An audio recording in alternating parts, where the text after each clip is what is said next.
Alright, so we're here in my childhood home where I grew up, and I thought as we're here making this film about the bodhrán and the story of the Irish bodhrán that I ought to show you some of the drums that are part of my story with the instrument. So this bodhrán I got in the mid-90s, about 94, 95. My dad brought this bodhrán for me. We were living in Nottingham in the UK at the time, and I was maybe 5, maybe just turning 6. And of course this was sort of bigger than my whole person, but I certainly gave it a lash. And I remember a fella at the local Kyotis used to make tippers on the lathe, and this looks like kind of a pine tipper, and this was the tipper that I started on, this one right here in my hand.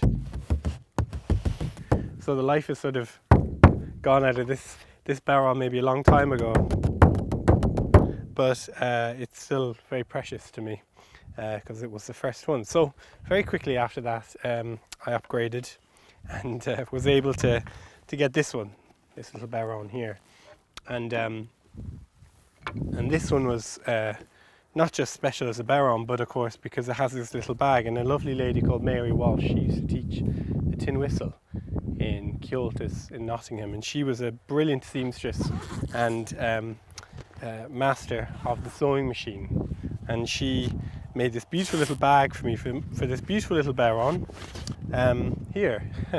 This was the right size for me, so this is about 12 inches or 10 inches, and you can see ceol, kaint, agus crack. Ceol, music, kaint, talking, chatting, agus, and crack, fun, games, sport.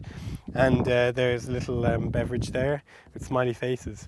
And my dad actually bought this for me on the ferry from Cork to Holyhead. And you know, he bought this on the ferry for me, a little bodhrán. And it's kind of a little tourist drum. There's a little bit of life left in it. And this tipper actually is quite a special tipper. I actually found this in Kilcrehan Folk Festival in 1995. This old tipper, I found it on the side of the road, and I'd been using this one that had been given to me, and this was my new favourite tipper. I thought, you know, this is probably some rock star bodhrán player, and it was already quite aged when I got my hands on it. So this was my